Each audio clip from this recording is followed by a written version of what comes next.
All right. Good morning and welcome to the call, everybody. I'm super grateful that you're here. As always, you all are the heart and soul of this community. Um, Without you, it certainly wouldn't be a community. It'd just be me talking about all this stuff. Um, so, holy smokes, have I peeled like the surface off of a topic when it comes to boundaries and kids.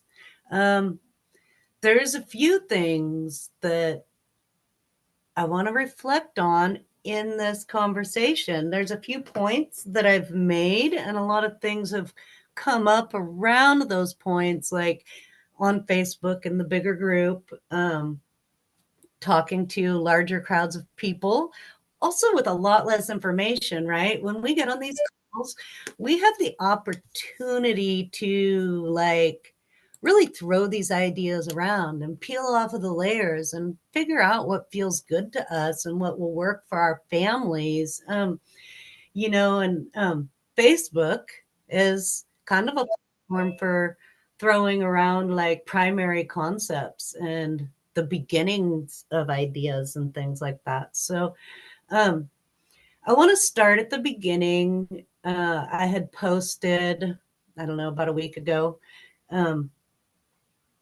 that when a child tells us no, they're not being defiant or, talking back, they're actually setting a boundary with us.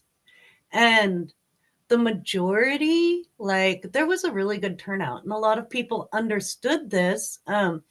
And there was a very large amount of pushback of people saying, no, I disagree. And um, children don't set boundaries with me. I make and set the boundaries with children. And so that was take one. Um, I did last week. Recently, I did boundaries take one, and I talked about respecting children's boundaries. And that audio is uploaded on YouTube. Um, so then I had posted in the last couple of days about how um, in therapy, a boundary is about us and what we are and aren't comfortable doing. And we go to therapy to learn. One of the big things that we're gaining when we're in therapy is tools to set boundaries. And that's not by accident. That's by design of this same claim that I made that so many parents, by disagreeing with me, highlighted. The problem is that as parents, we're still overriding children's autonomy. And when we override children's autonomy and boundaries, we're not teaching children healthy ways to interact with other people's boundaries. And um, then the rest of that statement is that in parenting, um, a boundary is a trendy new word for rule. Now, I want to be clear that the nuance between a boundary in parenting and a boundary in therapy, um, it's a language nuance, a semantic, so to speak, that people have picked up along the way. And they've relabeled a word to mean something else.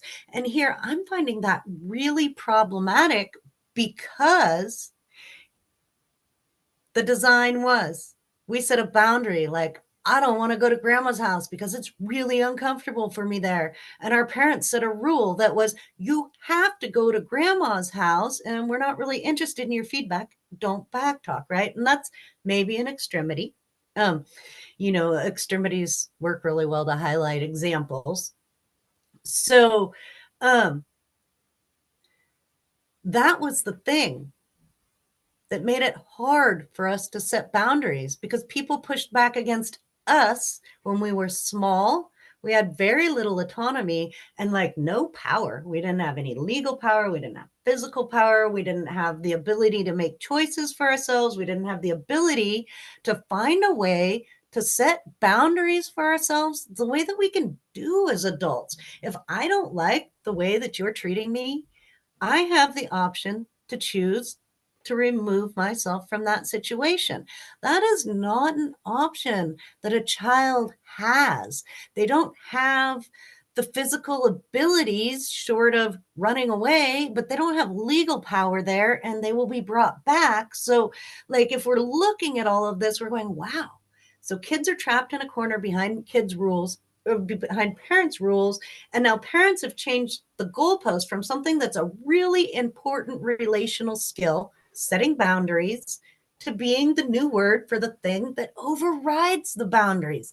Y'all, really big stuff. Like, we're getting really deep into a topic here. And when I'm looking at all of this, what I'm seeing is that we've shifted the goalpost and we're still perpetrating the exact same generational trauma. And here's the really scary thing is that we've changed the language around it enough that it's really confusing for parents and children alike. Like, really big stuff. So today I want to talk about setting boundaries around children and emotions. I've been collecting a lot of the information and the data and the feedback from all of the comments that I've been getting on the post, as well as stuff that I've been seeing over on Facebook and through talking to all of you and different parents and all of that stuff, and kind of compiling all of that information so that it helps me to break down this topic a little bit more. And one of the things that I'm seeing really big time is that when a child is doing these things that society considers as acting out, when they're yelling, when they're screaming, when they're melting down, when they're crying, and y'all, including when they're hitting, they are emotionally compromised. And we see over and over again in the parenting spaces when a parent comes and says, my child was emotionally compromised in a public space. You do get the people that are like, well, yeah, we respond by supporting those emotions. And then you get a whole bunch of comments coming in behind those saying, you're being permissive. You're not doing it right. You have to set boundaries with this child. And I want to say that this is also an incredibly harmful premise. First, it makes you feel like there's something you can do to end your child's emotional dysregulation right there at that moment. Um, and if there's something like poking at your child, like a pain point that you could remove, maybe you could end that emotional dysregulation right there. Um, a lot of times that's not really a thing for us. We can't just stop somebody's emotional dysregulation. We can help them through the emotional dysregulation. And when a child is doing all of these things that people call acting out, when they're losing control, they're not acting out. They're having an internal problem. Now, here's a really big nuance that is super important is that in adult relationships, if somebody is so emotionally compromised that they're flailing around, that they're hitting, that they're causing harm and damage with those emotions, that is not your job or your responsibility or like yours to have to work through. Now, if you want to help that person, by all means, right? But you do have the right, the autonomy, and the freedom to say, no, this isn't for me today. I'm sorry. I love you, but I'm out of here. Um, you know, With our children, it's different. It's different because of what I described in the beginning about the power dynamics and the children's inability to do something else. And you're the person who's been given you've taken on the role of caregiver, which includes emotional caregiver. And if you're not able to be present when your child is going through these things, be the calm in the storm, be like a tree, really stable and present. I like to think of it more of a tree than a rock, because a rock isn't flexible. And sometimes in a storm, you need to be more flexible. You need to be able to kind of sway with the flow of things so that it doesn't get too intense for you. Um, so basically, what I really want to put out there is that when your child is emotionally compromised, and yes, that includes hitting, don't set a boundary. It's not about boundaries. And in fact, when you tell somebody, well, who's already crying, freaking out, emotionally compromised, and again, this is for parent child relationships, given the power dynamics that exist between parent and children being so different than those adult dynamics.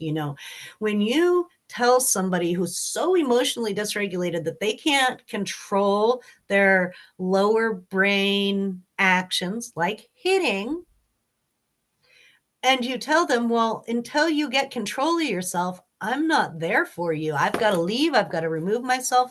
And while that is pretty reasonable, it is completely reasonable to want to keep your body safe. None of this language is actually going to help that person emotionally regulate.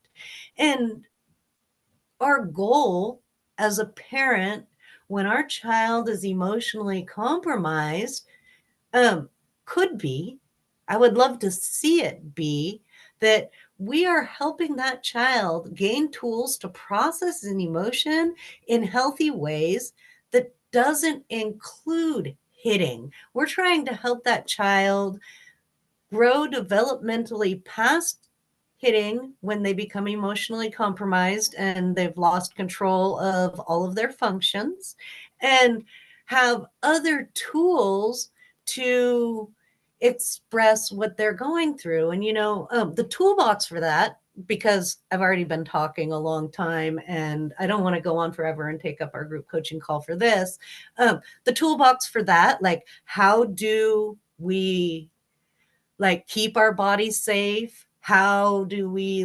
navigate through the emotional upset, is a little bit of a different conversation. I haven't directly talked so much about keeping bodies safe. I do have a couple video or audios up on YouTube already, and through the school group as well, that talk about helping people work through emotions. The toolboxes, because they're big, there's a lot of tools that we have that we can use to move through an emotion without hurting somebody. Things like breathing techniques and meditating techniques. And then there's our active techniques, like shaking it out our fingertips and getting things like, um, doing some jumping jacks, getting that energy moving through our bodies in a healthy way so it can go somewhere, because it has to escape in some way. So then we give it a healthy outlet, right? And these are the tools that your child throughout life really needs to learn and able to get to that goal that everybody's so afraid of, that they aren't hitting their neighbor, that they're able to do something different in these moments, right? But those toolboxes are kind of a different topic from just the point that I want to make, is that when your child is emotionally compromised, it's not about setting boundaries, and they're not emotionally compromised because you have weak boundaries or any ideas like that. They're just learning the world, and they feel emotions really big right now. They're into themselves, and it's our place as parents to be present with our children through that emotional dysregulation, so that they can learn how to co-regulate through us. And what we're modeling when our kids are upset, if we're modeling anger, if we're modeling aggression, if we're modeling locking people out, like locking them out emotionally, not like locking them out of the house, but like, oh, until you can regulate, then I'm not going to be there for you, so locking them out emotionally, as we do when we set a boundary for somebody during their emotional fallout. This is a huge, huge missed opportunity to simply move through life in a much healthier way, an opportunity to model calmness when everything is chaos, an opportunity to lead into your kid and find out the things that cause them to stress so that we can make adjustments in the world so that they aren't under so much pressure and duress, and maybe they're melting down a little bit less. It's an opportunity to lead by example the ways through feeling this emotionally compromised. And they're really healthy tools that, like, they're the same tools, they're the exact same tools that I'm teaching when y'all come to me and say, I'm struggling in my relationships with my kids. I'm yelling more than I want to. I'm becoming emotionally dysregulated. I'm XYZ, that mirrors all of the different things that we're calling bad behavior in children. And the reason that they're the same tools is because when we were children, we were not handed these toolboxes. Maybe we had a really good mentor along the way that helped, but for the most part, these weren't the parenting tools that our parents were using. And as a result, we have a society that doesn't know how to be supportive of other people when they're going through emotions, and doesn't know how to move through their own emotions without becoming explosive and volatile. And then we think we need all of these boundaries to fix the problem. And sure, yes, a boundary, especially in our adult relationships, is going to keep us safe. Um, and there are times, even in our relationship with our children, where boundaries are appropriate around our personal autonomy, around the things that are us, right? In the exact same way, because right where I started was about this nuance in language between the therapy language and the parenting language. Boundaries in parenting, I hate saying things like should and have to and stuff, but they really do need to be taught the same way that they're being taught in therapy. I hope that makes sense, because boundaries in therapy and boundaries in parenting should be the same thing. Otherwise, we are moving a goalpost that is incredibly confusing for everybody involved, parents and children alike. And when children grow up thinking that setting an arbitrary rule on somebody else's autonomy is a boundary, we're really going to be in trouble. Like, I don't even um I don't know if anybody's familiar with, like, last year sometime there was a conversation around the boundaries Jonah Hill was trying to set with the woman who was his girlfriend at the time. Not familiar with that conversation? Um, it'd be one to really, like, look it up and take a look at, because Jonah Hill was, in a sense, well, not even in a sense, he was directly doing the thing that I'm cautioning against. And in the adult dynamic, people were saying this is, like, absolutely not okay.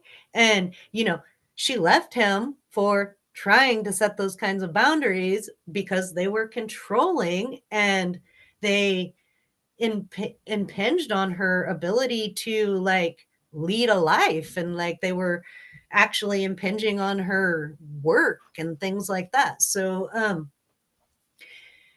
you know I think that conversation really sums up a lot about the underlying things that I'm getting to around this. We really should not be, and you know how delicately I use that word. We really should not be creating an overlap between these two words, because it is going to lead to some really problematic relational dynamics for our children down the road. So I will leave it at that and shut off the recording and get to the sharing portion of the call. If you have any thoughts or feedback or ideas or disagree or any of that, please feel free to bring it up in the sharing portion of the call. And as usual, if you have a preference on where you want to go, like first, last, in the middle, anything like that, let me know in the way that feels most comfortable, and we will go ahead and get started. Hey, I don't know if anyone else said anything in the chat, but could I go first?